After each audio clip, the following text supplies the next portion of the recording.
Ahora, comencemos. Los faros cortaron la oscuridad a las 2:47 de la madrugada cuando Mateo Campos escuchó que tocaban a la puerta. Como terapeuta familiar especializado en divorcios altamente conflictivos, se había entrenado para funcionar con muy poco sueño, pero algo en el ritmo urgente de los nudillos contra la puerta le heló la sangre en las venas. Su esposa, Carla, aún no había ido a la cama. Afirmaba que estaba trabajando hasta tarde en un proyecto en la oficina de su casa. Dos oficiales estaban parados en su pórtico, con expresiones cuidadosamente neutrales. Entre ellos estaba Omar, su hijo de 6 años, descalzo y temblando en pijama a pesar del frío de octubre. La suciedad manchaba su pequeña cara, y sus ojos tenían una mirada vacía que Mateo había visto antes, pero solo en sus pacientes más traumatizados. Señor Campos, soy el oficial Daniel Heredia. Encontramos a su hijo caminando por la carretera 87, a unos 5 kilómetros de aquí. Se estaba alejando de la ciudad. El entrenamiento de Mateo entró en acción incluso mientras su corazón latía con fuerza. Se arrodilló, abriendo los brazos, pero Omar no corrió hacia él. El niño se quedó rígido, apretando algo en el puño. Omar, amiguito, ¿qué pasó? Se supone que deberías estar en casa de la abuela Patricia. Mateo lo había dejado él mismo a las 6 de la tarde, besando su frente antes de dirigirse a su sesión vespertina con un paciente. Carla le había enviado un mensaje de texto diciendo que recogería a Omar alrededor de las 9 de la noche. Papá, la voz de Omar salió áspera, irritada de tanto llorar. Intenté volver a casa. El segundo oficial, más joven y con una placa que decía Contreras, habló. Nos dio esto, dijo que tenía que dárselo a usted. A nadie más. La pequeña mano de Omar se abrió, revelando un trozo de papel arrugado. Mateo lo tomó con dedos temblorosos. Su ojo de terapeuta notó de inmediato la forma cuidadosa en que Omar lo miraba, como si estuviera evaluando si le creería. La nota estaba escrita con la cuidadosa letra de molde de primer grado de Omar.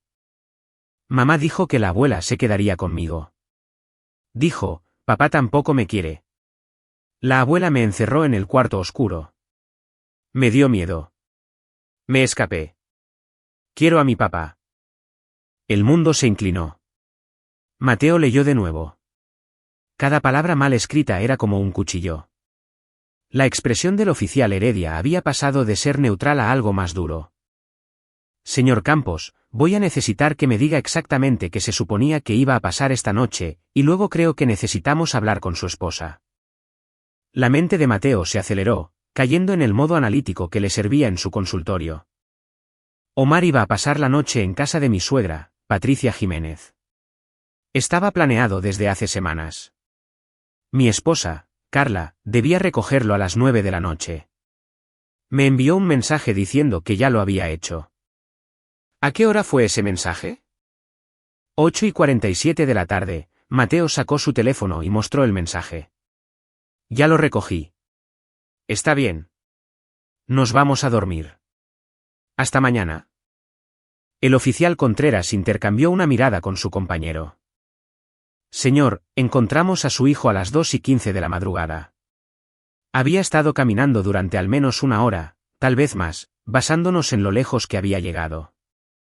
Tiene los pies muy cortados. Mateo atrajo a Omar a sus brazos, sintiendo el latido del corazón del niño aletear como un pájaro atrapado. Déjenme llamar a mi esposa.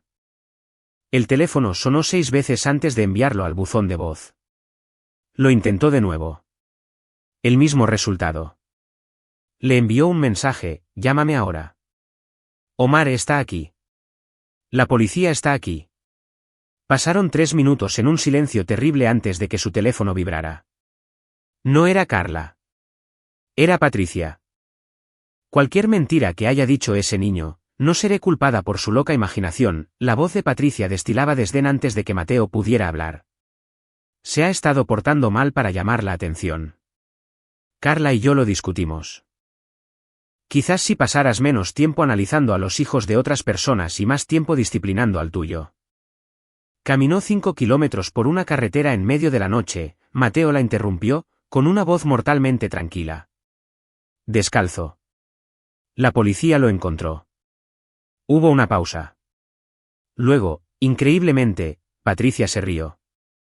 Fue un sonido corto y frágil. Bueno, se escapó de mi casa alrededor de las 10 de la noche. Hizo un berrinche cuando le dije que su madre no iba a venir. No es mi problema si decidió irse a la aventura. Los niños de hoy en día son muy dramáticos. No llamaste a la policía. No nos llamaste a nosotros. Llamé a Carla. Ella me dijo que lo dejara cansarse.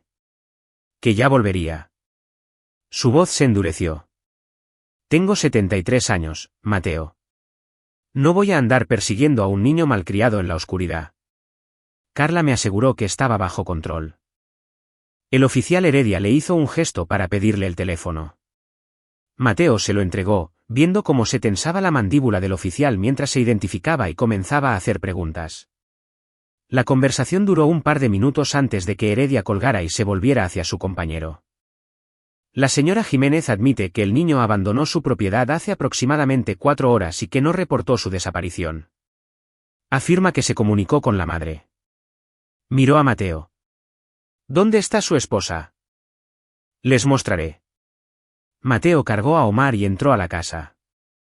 El niño se había quedado dormido sobre su hombro, exhausto, y Mateo lo recostó en el sofá de la sala, arropándolo con una manta. Luego guió a los oficiales por la casa hasta la oficina de Carla. La puerta estaba cerrada con llave. Mateo tocó, esperó, y tocó más fuerte. Carla, abre. La policía necesita hablar contigo. Silencio. Usó su llave. La oficina estaba vacía, pero la computadora estaba encendida, con el protector de pantalla moviéndose. Su bolso estaba sobre el escritorio, junto a sus llaves. La ventana estaba abierta y las cortinas ondeaban con la brisa fría. ¿Y su auto? Preguntó el oficial Contreras. En la cochera, la voz de Mateo sonó distante para sus propios oídos. Habría escuchado si se hubiera ido. La puerta de la cochera hace mucho ruido. El oficial Heredia habló por su radio, solicitando unidades adicionales para registrar la propiedad. Mateo se quedó en el umbral de la oficina de su esposa, viéndola con claridad por primera vez en meses. ¿Cuándo había sido la última vez que lo había invitado a entrar allí? Ella afirmaba que necesitaba privacidad para su trabajo de consultoría, y él había respetado ese límite. Ahora, notó el segundo cargador de teléfono y la costosa botella de whisky. Carla no bebía whisky. Un tenue olor a colonia de hombre flotaba en el aire, mezclándose con el perfume de ella. Señor Campos, dijo suavemente el oficial Contreras, ¿hay algún lugar donde pueda quedarse esta noche? Vamos a tener que investigar esto a fondo. Su hijo necesitará ser examinado en el hospital por esos cortes en los pies, y tenemos que asegurarnos. Lo entiendo. Mateo de verdad lo entendía.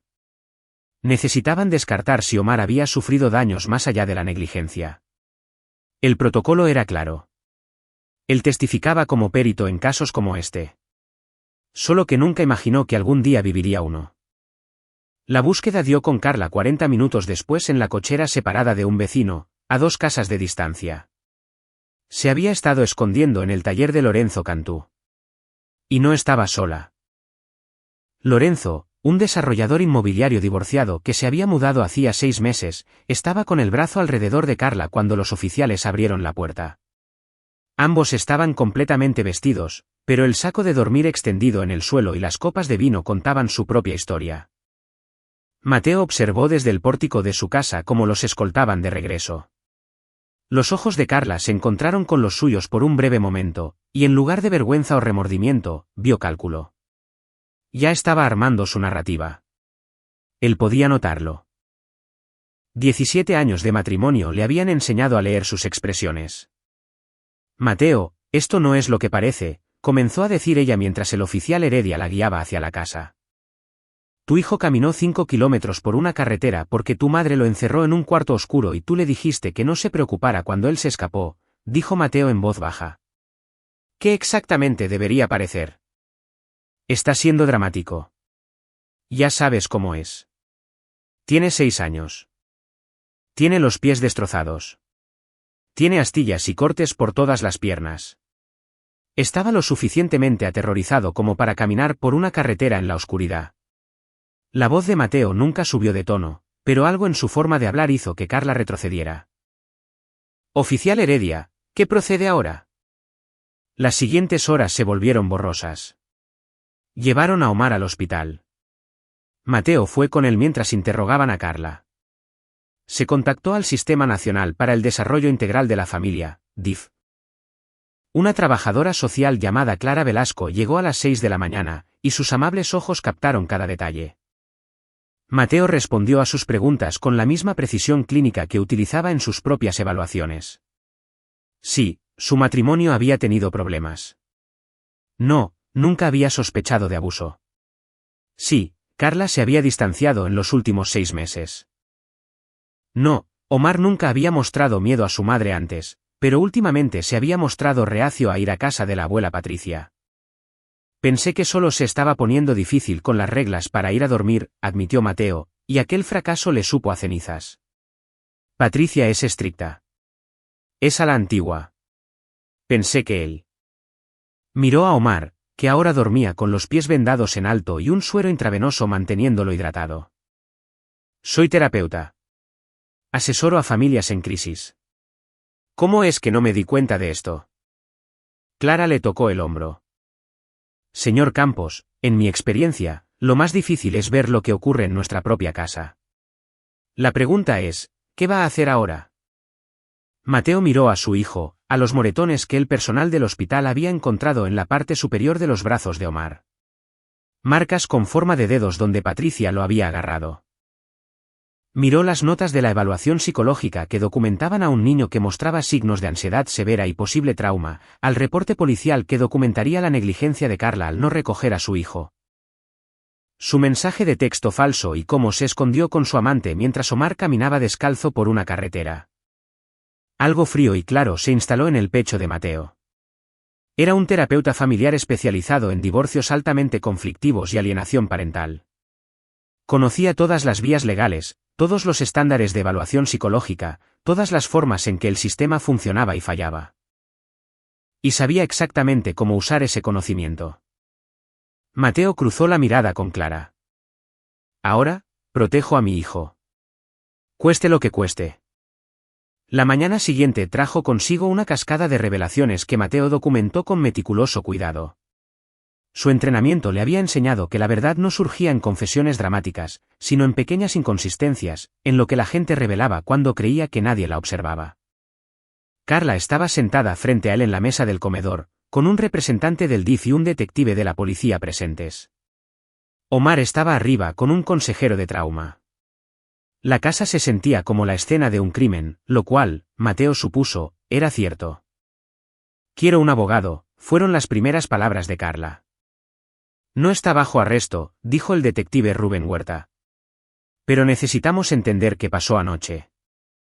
Mateo observó a su esposa transformarse. El cálculo de horas antes había desaparecido. Ahora ella era la víctima. Las lágrimas brotaron perfectamente de sus ojos. Cometí un error. Un error terrible. Pero Mateo, tienes que entenderlo. He estado muy estresada. Tus horarios son una locura. Nunca estás en casa. Me sentía abandonada. Lorenzo simplemente. Él estuvo ahí para mí. Le dijiste a tu madre que no llamara a la policía cuando Omar se escapó. La voz de Mateo se mantuvo firme, clínica. Estaba documentando sus respuestas, archivándolas. Me enviaste un mensaje afirmando que lo habías recogido a salvo. ¿Por qué? La máscara de Carla se deslizó por un momento. Mi mamá exageró. Omar hace berrinches. Pensé que se escondería en su patio un rato y volvería. ¿Cómo iba a saber que caminaría hacia la carretera? Tiene 6 años. Estaba oscuro. Estaba descalzo, cada palabra de Mateo fue medida. Elegiste quedarte con Lorenzo en lugar de ir a ver cómo estaba nuestro hijo. Cometí un error. La voz de Carla se elevó. Dios, Mateo, estás actuando como si yo fuera una especie de monstruo. Él está bien.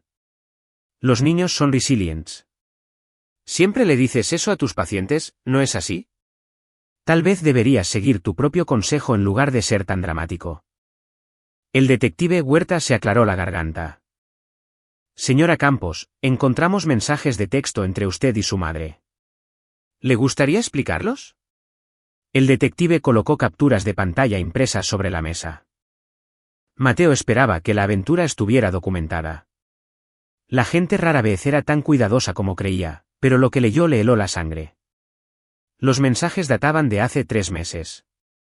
Patricia a Carla, necesitas establecer un patrón. Haz que parezca inestable. Documenta todo.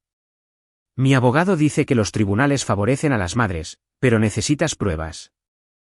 Carla a Patricia, Mateo es demasiado observador. Tengo que tener cuidado. Patricia a Carla, usa al niño. Es lo suficientemente joven para moldearlo. Empieza a limitar el tiempo de Mateo con él. Haz que parezca que Omar te prefiere a ti. El más condenatorio era de hace 2 semanas. Carla a Patricia, Omar sigue preguntando por qué papá ya no va a los eventos de la escuela. Le dije, a tu papá no le importas. Lloró. Carla a Patricia, bien. Lorenzo dice que una vez que salga el divorcio, él adoptará a Omar. Solo necesitamos que Mateo parezca un padre incompetente. Patricia a Carla, tráelo a mi casa más seguido. Ayudaré a reforzar la narrativa. El niño necesita entender que no se puede confiar en su padre. Mateo los leyó 2 veces. Su entrenamiento como terapeuta mantenía su expresión neutral, incluso mientras la rabia se acumulaba detrás de su esternón. La representante del DIF, Clara Velasco, había palidecido. Señora Campos, dijo Clara en voz baja, usted participó en alienación parental. Este es un abuso psicológico documentado. Me estaba desahogando. Las lágrimas de Carla se secaron al instante, reemplazadas por furia. No pueden usar mensajes privados en mi contra. Tengo derecho a hablar con mi madre. Usted coordinó una campaña para dañar la relación de su hijo con su padre, dijo el detective Huerta. Y anoche, cuando supo que él estaba desaparecido, eligió no actuar. Eso es poner en peligro a un menor, como mínimo. Mateo finalmente habló. ¿Por qué? Los ojos de Carla se clavaron en él. ¿Por qué? ¿Qué? ¿Por qué no simplemente pedir el divorcio? ¿Por qué este plan tan elaborado? Yo habría aceptado la custodia compartida. Habría sido justo. Por un momento, una emoción genuina cruzó el rostro de Carla. Desprecio. ¿Justo? ¿Crees que quiero que sea justo? Lorenzo tiene dinero, Mateo. Dinero de verdad. Él quiere una familia, no al niño dañado de alguien más. Dijo que una vez que nos casemos, podemos empezar de cero. Tener nuevos bebés. Omar estorbaba. La habitación se quedó en silencio. Incluso Carla pareció darse cuenta de lo que acababa de decir. Acaba de admitir, dijo Clara lentamente, que su plan era sacar a su hijo de su vida para poder comenzar una nueva familia. El abogado de Carla, quién sabe en qué momento lo había llamado, irrumpió por la puerta en ese instante. Mi clienta ha terminado de responder preguntas. Pero el daño ya estaba hecho. Mateo había escuchado lo que necesitaba escuchar. Durante los siguientes 3 días, Mateo se movió con un propósito firme. Había pedido un permiso de emergencia en su consultorio, contándole la verdad a su supervisor. Sus colegas lo apoyaron, ofreciéndole ayuda y cubriendo a sus pacientes. Omar no fue a la escuela, se quedó en casa trabajando con el consejero de trauma y poco a poco comenzó a hablar sobre lo que había sucedido. La abuela Patricia dijo, él ya no te quiere, susurró Omar la segunda noche, acurrucado en el regazo de Mateo. Dijo, mamá encontró una familia mejor, tú eras un problema demasiado grande. Mateo abrazó a su hijo, sintiendo cada palabra como un golpe físico. Omar, te quiero más que a nada en el mundo. No eres un problema. Eres lo mejor que me ha pasado en la vida. Pero mamá dijo. Mamá se equivocó, y la abuela Patricia se equivocó. Y me voy a asegurar de que nunca más puedan lastimarte. Omar se apartó para mirar el rostro de su padre. ¿Lo prometes? Lo prometo. Lo que Mateo no le dijo a su hijo fue la profundidad del plan que estaba formulando. Años de trabajar en tribunales familiares le habían enseñado que las pruebas importaban, que la documentación lo era todo y que el sistema, cuando se utilizaba adecuadamente, podía ser un arma poderosa. Comenzó solicitando todos los registros escolares de Omar. La maestra, Joana Tellez, había documentado múltiples incidentes en los que Omar se ponía ansioso en los días con la abuela. Había notas sobre Omar llorando antes de que lo recogieran, sobre su renuencia a irse, sobre dibujos que mostraban habitaciones oscuras y puertas cerradas con llave. Intenté comunicarme con la señora Campos, le dijo Joana a Mateo durante una reunión de emergencia.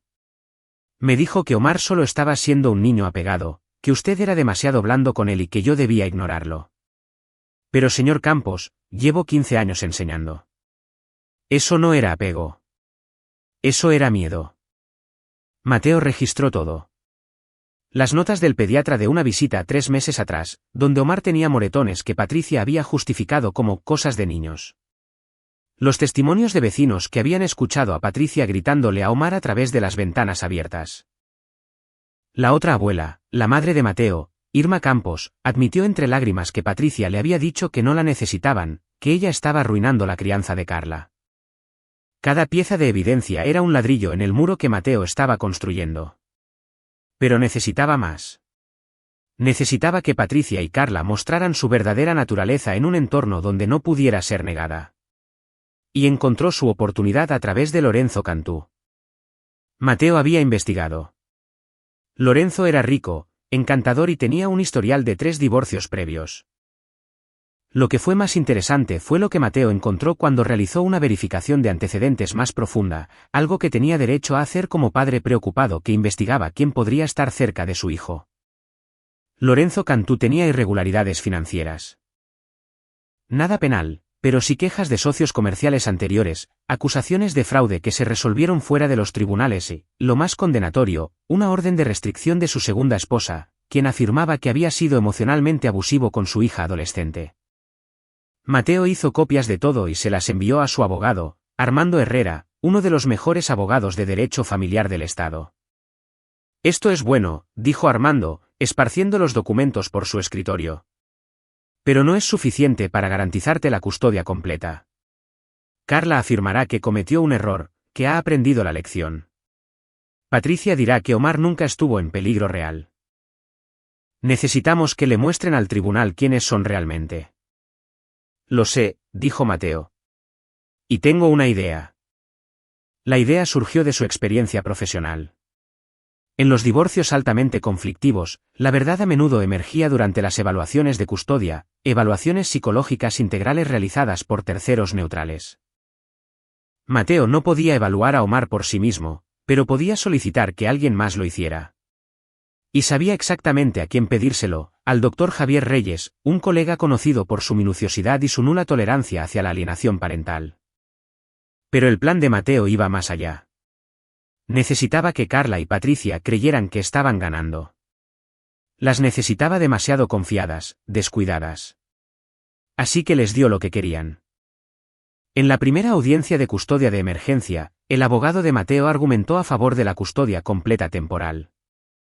El juez, al revisar la evidencia de Omar caminando por la carretera y los mensajes de texto de Carla, la concedió, pero le otorgó visitas supervisadas a Carla.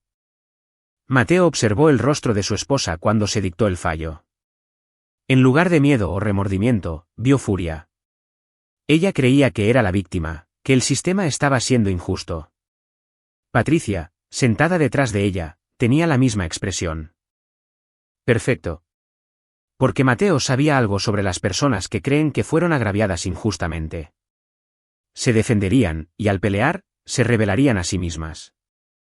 Durante las 2 semanas siguientes, la verdadera naturaleza de Carla y Patricia emergió como una fotografía que se revela lentamente. Violaron las reglas de visitas supervisadas cuando Patricia se presentó en la escuela de Omar alegando que tenía derecho a ver a su nieto. Bombardearon a Mateo con mensajes y llamadas exigiéndole que dejara de ser vengativo. Contrataron a un consultor de relaciones públicas y comenzaron a crear una narrativa en las redes sociales sobre un padre que mantenía a una madre amorosa alejada de su hijo. Mateo documentó todo y no dijo nada públicamente. Su silencio las enfurecía aún más. Entonces Lorenzo Cantú cometió un error. Se acercó a Mateo afuera de su consultorio una tarde. Todo falsa simpatía y en un tono razonable.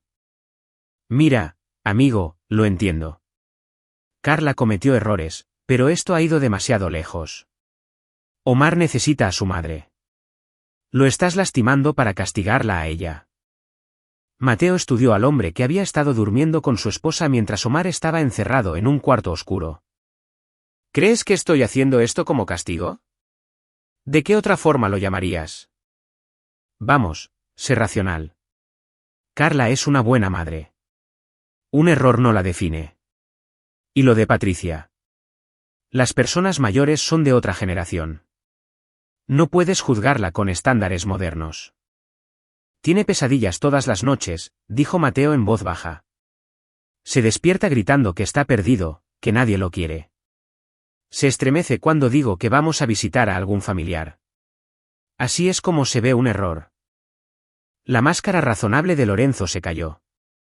Los niños son dramáticos. Lo superará. Pero si sigues presionando con esto, vas a destruir la reputación de Carla, su carrera. ¿Es eso realmente lo que quieres?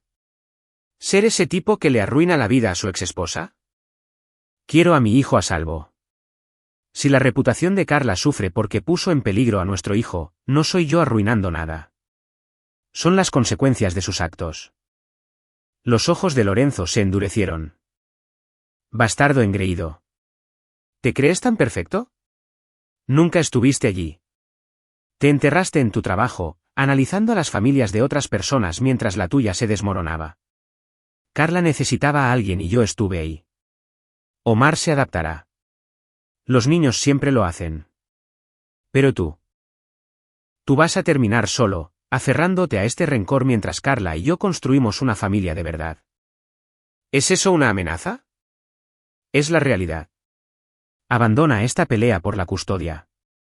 Acepta la custodia compartida.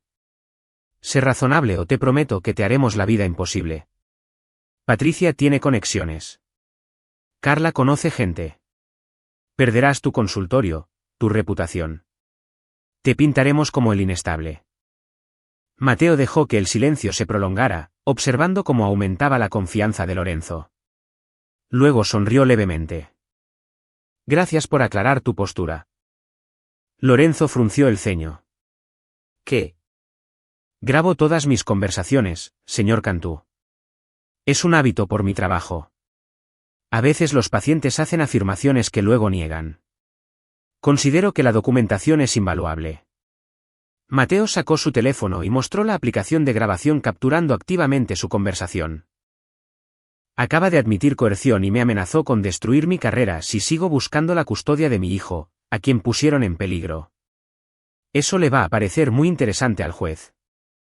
El rostro de Lorenzo palideció y luego enrojeció. Hijo de...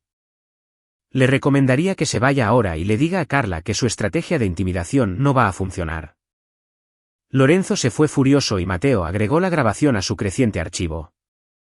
La evaluación de custodia comenzó 3 semanas después del incidente de la carretera. El doctor Javier Reyes pasó horas con Omar, con Mateo, y por separado con Carla y Patricia. Mateo confiaba en el profesionalismo de Javier, pero también conocía a su colega lo suficientemente bien como para predecir su enfoque. Javier se especializaba en detectar alienación parental y respuestas ensayadas. Había desarrollado técnicas para ir más allá de las máscaras que las personas usaban en las evaluaciones. Mateo lo había visto trabajar, había consultado con él en casos difíciles. Ahora Javier estaba trabajando en el caso de Mateo, y a él le resultaba extraño observar desde el otro lado. El informe de la evaluación llegó después de 2 semanas. Mateo se sentó en la oficina de Armando Herrera mientras su abogado lo leía, viendo cómo la expresión de Armando se volvía cada vez más grave. Esto es condenatorio, dijo finalmente Armando. Javier no se anda con rodeos. El informe detallaba la grave ansiedad de Omar, sus respuestas al trauma, su creencia persistente de que su padre lo iba a abandonar, una creencia que había sido cuidadosamente cultivada a través de meses de manipulación. Documentaba las formas en que Carla había fallado en vincularse con Omar durante las visitas supervisadas. Cómo había pasado la mayor parte del tiempo en su teléfono o quejándose de Mateo. Pero las secciones más devastadoras cubrían la evaluación conjunta de Patricia y Carla. Javier las había entrevistado juntas, y ellas habían revelado su verdadera filosofía: los niños necesitan una disciplina estricta. Omar estaba demasiado mimado por su padre. Cuando lo encerré en el cuarto de invitados por mal comportamiento.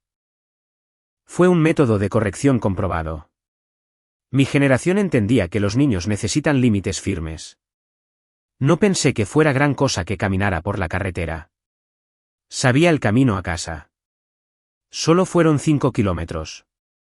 Antes, los niños caminaban distancias mucho mayores. Esta generación los mima demasiado.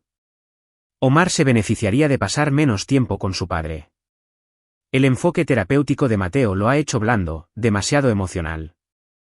Necesita una guía masculina, que Lorenzo puede proporcionarle. El análisis clínico de Javier concluía con la recomendación de que Carla recibiera visitas supervisadas limitadas, que Patricia no tuviera contacto sin supervisión con Omar, y que Mateo recibiera la custodia física y legal completa, a la espera de que Carla completara clases de crianza y terapia. El juez aceptará esto, dijo Armando, pero todavía tenemos la audiencia. El abogado de Carla va a pelear. Déjalos que peleen, dijo Mateo. Tengo una jugada más por hacer. La jugada llegó 2 días antes de la audiencia. Mateo había estado monitoreando las redes sociales de Carla a través de un amigo en común que se había mantenido neutral. Carla había estado despotricando sobre la evaluación, afirmando que Javier Reyes era amigo de Mateo y que no se podía confiar en él. También había estado planeando algo. Las publicaciones en un grupo privado mostraban a Carla discutiendo cómo arreglar la situación. Patricia había contratado a un nuevo abogado, uno conocido por sus tácticas agresivas en casos de custodia. Iban a argumentar que Mateo había aleccionado a Omar, que había fabricado la evidencia y que todo el incidente de la carretera había sido exagerado. Lorenzo había encontrado testigos, amigas de Patricia, dispuestas a testificar que Omar había estado perfectamente bien en casa de la abuela, que él era propenso a hacer dramas, y que Mateo siempre había sido controlador. Era un contraataque integral, y Mateo tenía que admitir que estaba bien planeado. Si la evaluación no hubiera sido tan minuciosa, si la evidencia no estuviera tan documentada, podría haber funcionado. Pero Carla y Patricia cometieron un error crítico: subestimaron la red de contactos de Mateo. Como terapeuta familiar respetado, Mateo había trabajado con decenas de profesionales, trabajadores sociales, maestros, pediatras y psicólogos. Muchos habían sido testigos del comportamiento de Carla y Patricia a lo largo de los años. Mateo nunca les había pedido que se involucraran en su vida personal. Pero ahora, con la custodia de su hijo en juego, los contactó. La respuesta fue abrumadora. 8 profesionales, incluyendo a la maestra de Omar, Juana Tellez, su pediatra, un psicólogo infantil que había trabajado con Omar después del incidente de la carretera. Y varios trabajadores sociales que habían tenido tratos con Patricia en otros casos, presentaron declaraciones juradas apoyando la demanda de Mateo. Una declaración jurada de una trabajadora social llamada Daniela Juárez fue particularmente reveladora. Había trabajado con una familia donde Patricia había sido la abuela 5 años atrás. Patricia también había interferido en ese caso de custodia, alienando al niño de uno de sus padres. El caso había terminado con una orden que le prohibía a Patricia tener contacto con el menor. Patricia Jiménez tiene un patrón de interferencia inapropiada en situaciones familiares, escribió Daniela. Se considera a sí misma como la máxima autoridad en la crianza de los hijos y no muestra respeto por la autonomía de los padres ni por la comprensión moderna de la psicología infantil. En el caso anterior, se determinó que había dañado emocionalmente a un niño a través de sus métodos punitivos y tácticas de alienación. Mateo agregó esto al expediente. El patrón de comportamiento fortalecía su caso de manera exponencial. La noche antes de la audiencia, Mateo se sentó con Omar a leerle cuentos. Su hijo había comenzado a relajarse lentamente y las pesadillas disminuían a medida que se sentía más seguro. Pero Omar seguía preocupado. Mañana es el día de la corte, dijo Omar en voz baja. ¿Tendré que ir? No, amiguito. No tienes que estar ahí. Yo iré y me aseguraré de que estés protegido. ¿Y si el juez me hace volver con mamá y la abuela Patricia? Mateo dejó el libro a un lado y abrazó a Omar. Eso no va a suceder. Te lo prometo, Omar. Le he mostrado al juez todo lo que pasó. Él lo entiende. Estás a salvo conmigo. Para siempre. Para siempre. Omar se relajó contra él. Papá, ¿estás triste por lo de mamá? Mateo consideró la pregunta. ¿Estaba triste? Había dolor. Sí, por el matrimonio que creía tener. Por el núcleo familiar que Omar merecía. Pero, ¿tristeza por Carla en sí? ¿Por la mujer que había puesto en peligro a su hijo por una nueva relación? Estoy triste de que las cosas hayan resultado así, dijo Mateo con cuidado. Pero no me entristece protegerte. Eso es lo más importante. Escuché a la abuela Patricia decirle a mamá que eras débil. Que siempre lo fuiste.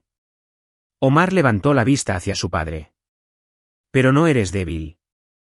Eres fuerte. Viniste a buscarme. La garganta de Mateo se cerró. Tú también eres fuerte, Omar. Caminaste 5 kilómetros para llegar a casa. Te mantuviste a salvo. Eso requirió un valor increíble. Tenía miedo.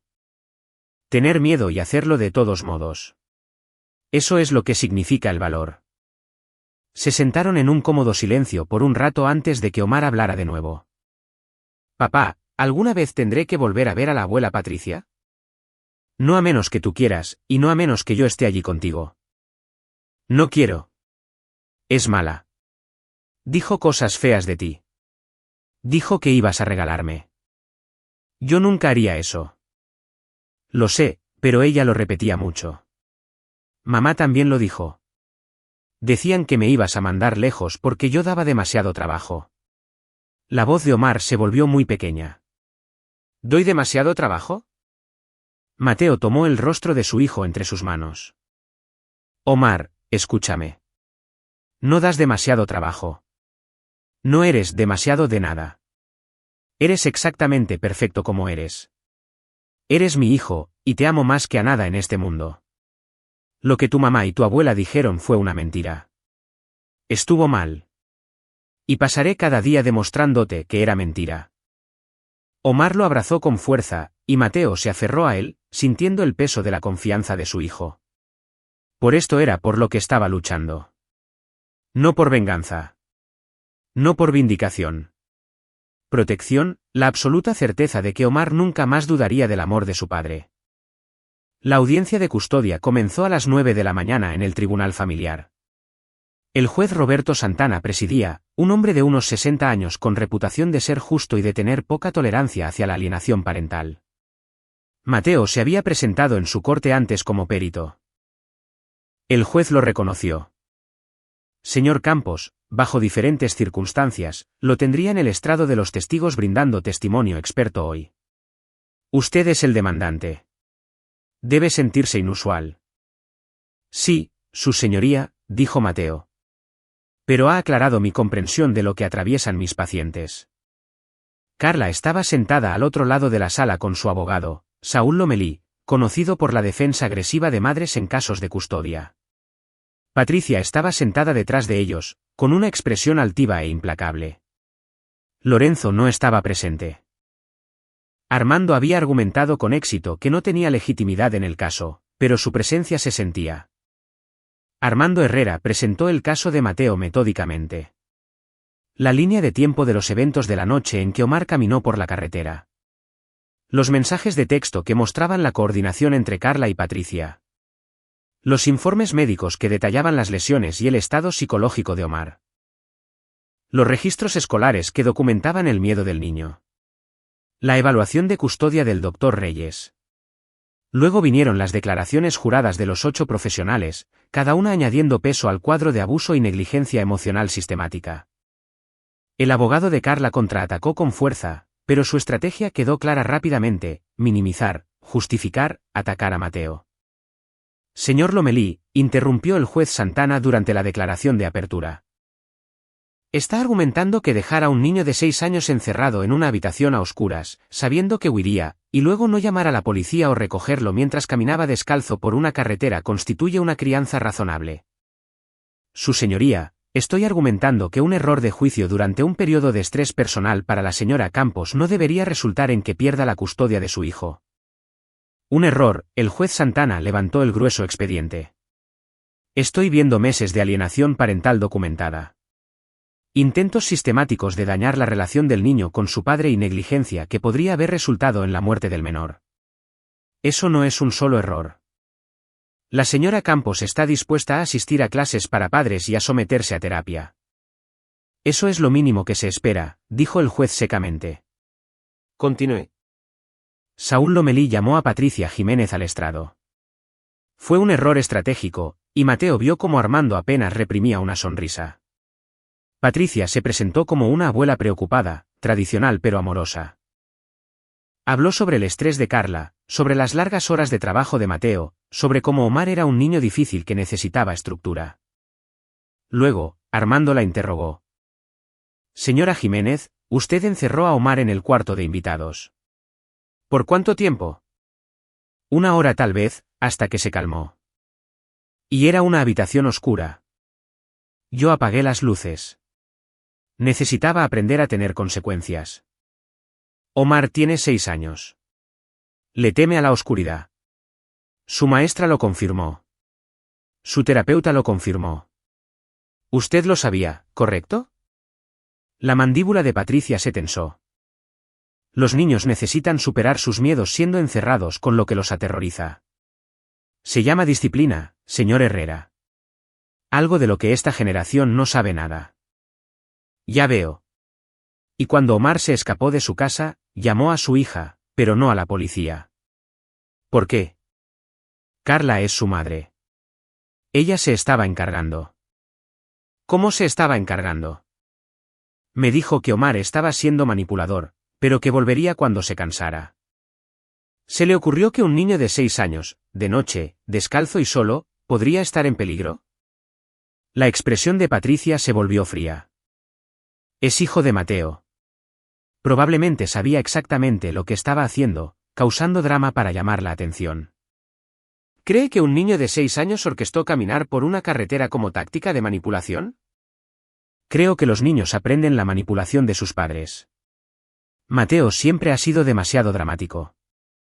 Armando presentó como evidencia la declaración jurada de Daniela Juárez, la trabajadora social que trató con Patricia en un caso anterior. El rostro de Patricia palideció mientras Armando leía en voz alta el patrón documentado de su interferencia y daño emocional a los niños.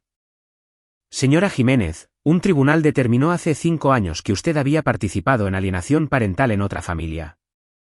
¿Es eso correcto? Eso fue un malentendido. ¿Sí o no, señora Jiménez? El tribunal fue parcial. Lo tomaré como un sí. Y ahora, con su propio nieto, participa en el mismo comportamiento. Se coordinó con su hija para alienar a Omar de su padre. Los mensajes de texto lo muestran claramente. ¿Qué le hizo creer que tenía derecho a interferir en la relación de su nieto con su padre? Patricia se irguió. Mateo es débil. Siempre ha sido débil. Mima al niño, lo hace blando. Omar necesita una guía firme. Una autoridad masculina adecuada. No un padre que se la pasa sentado hablando de sentimientos todo el día. Una autoridad masculina adecuada como la que dejó a Omar caminando descalzo por una carretera con cortes y astillas en los pies. Eso fue un accidente. No, señora Jiménez, eso fue negligencia. Ese fue el resultado de su creencia de que sabe cómo criar a un niño mejor que los profesionales capacitados, mejor que los expertos médicos, mejor que nadie. Y su arrogancia casi hace que maten a Omar. Armando dejó que el silencio flotara en el aire antes de continuar. Usted tiene derechos como abuela en este estado, señora Jiménez. Podría haber solicitado visitas por medios legales. En cambio, eligió confabularse con su hija para alienar a Omar de su padre y así tener más control. Eso no es amor. Es ego. La máscara de Patricia finalmente se hizo añicos. ¿Cómo se atreve? He criado hijos exitosos. Sé lo que hago. Mateo ha envenenado a Omar en contra de su propia madre y usted lo está ayudando. Todo este procedimiento es una farsa. Ese niño necesita disciplina, no mimos. Necesita aprender a respetar, no que le digan que sus sentimientos importan. Y sí, lo encerré en un cuarto porque estaba haciendo un berrinche. Los niños necesitan aprender a tener autocontrol. Si se escapó, eso solo demuestra que es manipulador y necesita límites aún más firmes. La sala se quedó en silencio. Incluso Saúl Lomelí parecía horrorizado. El juez Santana habló en voz baja. Señora Jiménez, acaba de admitir haber abusado de un menor y ha demostrado que no siente remordimiento por ello. Baje del estrado. Patricia se veía sorprendida, como si no pudiera entender por qué sus palabras habían caído mal. Abrió la boca para discutir, pero Saúl Lomelí le hizo gestos frenéticos para que se detuviera. El daño ya estaba hecho. Carla subió al estrado a continuación, y su testimonio fue más ensayado. Admitió errores, alegó estrés, expresó remordimiento. Habló sobre cuánto amaba a Omar, cómo había sido influenciada por los puntos de vista anticuados de su madre, cómo estaba dispuesta a hacer lo que fuera necesario para ser una mejor madre. Fue una buena actuación. Mateo pudo ver que el juez lo estaba considerando. Luego, Armando mostró los mensajes de texto nuevamente, específicamente aquel en el que Carla había escrito sobre que Lorenzo quería adoptar a Omar y que empezarían de cero con nuevos bebés. Señora Campos, le envió un mensaje a su madre diciendo que Omar estorbaba. ¿Puede explicar a qué se refería? La compostura de Carla se quebró. Eso está sacado de contexto. El contexto es claro. Usted estaba planeando una nueva vida con Lorenzo Cantú. Y Omar no encajaba en ese plan. Así que, usted y su madre desarrollaron una estrategia para alienar a Omar de su padre y establecer a Mateo como incompetente. ¿Es correcto? Solo nos estábamos desahogando. Haz que parezca inestable. Documenta todo. Mi abogado dice que los tribunales favorecen a las madres. Esas son las palabras de su madre. Su respuesta fue: Mateo es demasiado observador. Tengo que tener cuidado. Eso no es desahogarse, señora Campos. Eso es una conspiración. Los ojos de Carla se llenaron de lágrimas. Amo a mi hijo. Cometí errores, pero lo amo. ¿De verdad? La voz de Armando era suave ahora, casi compasiva. Señora Campos, cuando recibió el mensaje de su madre de que Omar se había escapado, ¿qué hizo? Yo. Le dije que él volvería. No llamó a la policía. No llamó a su esposo. No abandonó los brazos de su amante para ir a buscar a su hijo. En cambio, se escondió en una cochera mientras su hijo de 6 años caminaba descalzo por una carretera en la oscuridad. Si amara a Omar, si de verdad lo amara, ¿qué habría hecho? Carla no pudo responder. Las lágrimas no eran calculadas ahora. Eran reales, pero eran lágrimas de autocompasión, no de remordimiento.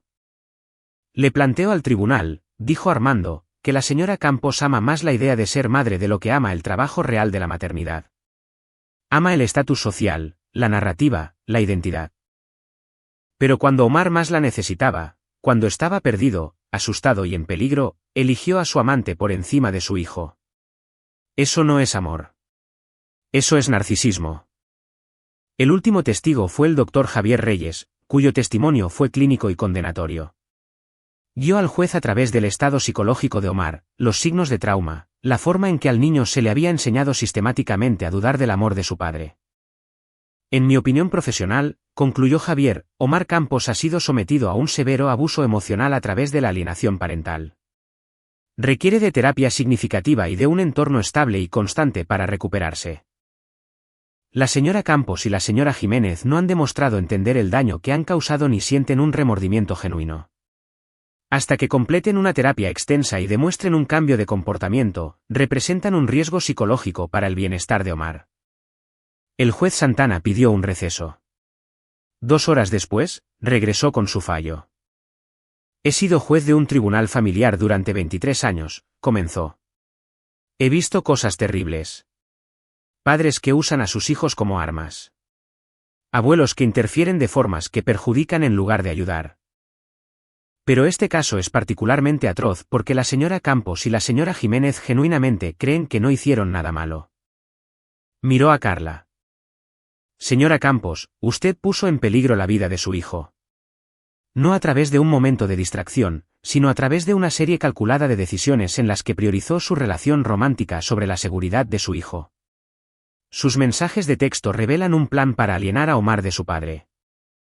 No porque el señor Campos fuera incompetente, sino porque servía a sus propósitos. Luego se dirigió a Patricia. Señora Jiménez, usted tiene un historial documentado de interferir en las familias y causar daño a los niños a través de sus creencias rígidas y anticuadas. Su testimonio de hoy no mostró ningún crecimiento, ninguna comprensión, ninguna empatía. Encerró a un niño aterrorizado en un cuarto oscuro como castigo y se sintió justificada al hacerlo. El juez delineó su fallo. Mateo recibiría la custodia física y legal completa de Omar. Carla recibiría visitas supervisadas 2 veces al mes, a la espera de que completara un programa de crianza de 1 año y terapia individual enfocada en sus tendencias narcisistas. Patricia Jiménez no tendría ningún tipo de contacto con Omar, ni supervisado ni de otra manera, por un mínimo de 2 años, momento en el que se podría revisar el caso si ella completaba una terapia familiar y podía demostrar un cambio en su comportamiento. La principal preocupación de este tribunal es el interés superior del menor, terminó el juez Santana. Omar Campos ha sufrido suficiente. Merece una infancia libre de manipulación y abuso emocional. Señor Campos, tiene la custodia completa. Úsela sabiamente. Mateo sintió que el peso de los últimos meses desaparecía de sus hombros. Había terminado. Omar estaba a salvo. Carla se derrumbó sollozando. Patricia se puso de pie, irradiando furia. Esto es indignante. Usted no puede. Puedo, y lo he hecho, señora Jiménez. Si continúa, la declararé en desacato. Le sugiero que abandone mi sala de audiencias. Patricia salió furiosa. Carla fue escoltada por su abogado, aún llorando. Mateo las vio irse, sin sentir triunfo, solo agotamiento y alivio. Armando le palmeó el hombro. Lo lograste. Tu hijo está a salvo. Lo logramos, lo corrigió Mateo. Gracias. Afuera del juzgado, Mateo llamó a su madre. Se acabó, mamá. Tengo la custodia. El sollozo de alivio de Irma Campos resonó a través del teléfono. Gracias a Dios. Trae a Omar a cenar esta noche. Lo celebraremos. Lo haremos. Mateo se quedó de pie bajo la luz del sol primaveral, sintiendo la calidez en su rostro. Aún quedaba trabajo por delante. La terapia de Omar, su propio procesamiento de la traición, las realidades prácticas de la paternidad soltera. Pero la guerra estaba ganada. Su hijo estaba a salvo. Esa noche, Mateo recogió a Omar de la casa de su madre, donde se había quedado durante la audiencia. Omar corrió hacia él y Mateo lo levantó en brazos. ¿Ganaste?, preguntó Omar. Ganamos, dijo Mateo. Te vas a quedar conmigo. No más visitas con mamá a menos que yo esté ahí. No más abuela Patricia. Todo el cuerpo de Omar se relajó. ¿De verdad? ¿Para siempre? De verdad. Para siempre. Condujeron a casa de la abuela Irma, donde ella preparó la cena favorita de Omar. La noche estuvo llena de risas y alivio, y Omar comenzó lentamente a creer que de verdad estaba a salvo. Más tarde, mientras arropaba a Omar en la cama de la que ahora era permanentemente su habitación, Mateo reflexionó sobre todo el trayecto. Había utilizado sus conocimientos profesionales, su red de contactos y su comprensión del sistema para proteger a su hijo. Documentó todo, mantuvo la calma y dejó que Carla y Patricia se rebelaran por sí mismas. Algunos lo llamarían manipulación. Mateo lo llamaba protección. Papá, la voz adormilada de Omar interrumpió sus pensamientos. ¿Qué pasa, amiguito? La abuela Patricia se equivocaba. No eres débil para nada. Eres la persona más fuerte que conozco. Mateo besó la frente de su hijo. Duerme bien, Omar. Estás a salvo. Lo sé. Mientras Mateo salía de la habitación, escuchó cómo la respiración de Omar se nivelaba hacia el sueño. No habría pesadillas esta noche. Solo paz. La venganza no fue llamativa ni dramática. Fue sistemática, documentada, legal. Mateo había utilizado el sistema que existía para proteger a los niños y lo había empuñado a la perfección. Carla y Patricia se habían destruido a sí mismas a través de sus propias acciones y palabras. Mateo simplemente se había asegurado de que esas acciones y palabras fueran vistas claramente por las personas con el poder de actuar. Al final, la mejor venganza no fue lastimarlas. Fue asegurarse de que nunca más pudieran lastimar a Omar. Y con eso era con lo que Mateo podía vivir tranquilo. 3 meses después de la audiencia de custodia, Mateo estaba sentado en su consultorio con un nuevo cliente, un padre cuya exesposa estaba incurriendo en alienación parental. Mateo escuchó la historia tan familiar con una nueva comprensión, una nueva empatía. Me siento impotente, dijo el cliente, como si estuviera viendo a mi hija escaparse de mis manos y no hay nada que pueda hacer. Siempre hay algo que se puede hacer, dijo Mateo. Pero tiene que ser inteligente al respecto. Documente todo. Construya su caso. Deje que se rebelen a sí mismas. ¿Y si no es suficiente? Mateo pensó en Omar, que ahora estaba prosperando en terapia, progresando, riendo de nuevo. Pensó en la justicia que habían encontrado, la seguridad que habían garantizado. Será suficiente, dijo Mateo. Porque está luchando por su hijo, y eso lo hace más fuerte de lo que cree. El cliente se fue con un plan y con esperanza. Mateo agregó sus notas al expediente y miró su reloj. Casi era hora de recoger a Omar de la escuela. Su teléfono vibró. Un mensaje de texto de su abogado, el abogado de Carla se comunicó. Quiere discutir la modificación del acuerdo de custodia. Aparentemente, Lorenzo Cantú terminó con ella cuando se dio cuenta de que la publicidad dañaría su reputación comercial. Ella te está pidiendo ayuda. Mateo miró fijamente el mensaje. Carla quería su ayuda ahora, después de todo. Una parte de él, la parte que la había amado alguna vez, sintió un destello de simpatía. Pero la mayor parte, el padre que había visto a su hijo despertar gritando, que documentó los moretones y el miedo, no sintió nada más que una fría determinación. Respondió, dile que aceptaré discutir modificaciones después de que ella complete el año de terapia y las clases de crianza, y solo si el doctor Reyes evalúa su progreso y lo aprueba. Si intenta evadir la orden judicial de alguna manera, solicitaré la terminación completa de sus derechos parentales. La respuesta de Armando llegó rápido, entendido. Estás manejando esto de manera perfecta. Mateo guardó su teléfono y se dirigió a su auto. Tenía un hijo que recoger. Tareas en las que ayudar. Una vida que construir. Esa era su victoria. No la caída de Carla, sino la recuperación de Omar. No la venganza, sino la restauración. Había utilizado sus conocimientos, sus habilidades y el propio sistema para proteger lo que más importaba. Y cada vez que Omar sonreía sin miedo. Cada vez que dormía sin pesadillas. Cada vez que decía, te quiero, papá, sin la sombra de una duda. Ese era el triunfo de Mateo. La historia se difundió por su red profesional. Un cuento con moraleja y un modelo a seguir. Como un terapeuta había utilizado su experiencia para proteger a su hijo. Como la documentación y la paciencia habían vencido a la manipulación y la crueldad. Como el sistema, cuando se aprovechaba adecuadamente, podía funcionar. Mateo se hizo conocido por ayudar a los padres en batallas de custodia de alto conflicto. Su consultorio creció. Su reputación se consolidó, pero nunca olvidó aquellas horas oscuras en las que Omar estuvo desaparecido, cuando la policía se paró en su pórtico, cuando leyó aquellos crueles mensajes de texto. Había sido puesto a prueba y había superado el reto. Había sido forzado a luchar y había ganado, no con violencia o atajos legales, sino a través de la inteligencia, la preparación y la inquebrantable determinación de proteger a su hijo. 6 meses después, Mateo y Omar estaban en el mismo juzgado. Esta vez por un motivo diferente. Mateo estaba cambiando legalmente su apellido para adoptar el apellido de soltera de su madre, Elizondo. Y Omar se estaba convirtiendo en Omar Elizondo, cortando la última conexión con la familia que había intentado hacerle daño. Un nuevo comienzo, le dijo Mateo a su hijo mientras salían con los nuevos documentos. Un nuevo comienzo, coincidió Omar, sosteniendo la mano de su padre con fuerza. Condujeron hasta el parque donde la abuela Irma los esperaba con helado para celebrar. Mientras Omar corría por delante, riendo, Mateo lo observaba y finalmente se permitió sentirlo. No el triunfo sobre la caída de Carla y Patricia, sino simplemente alegría por la sanación de su hijo.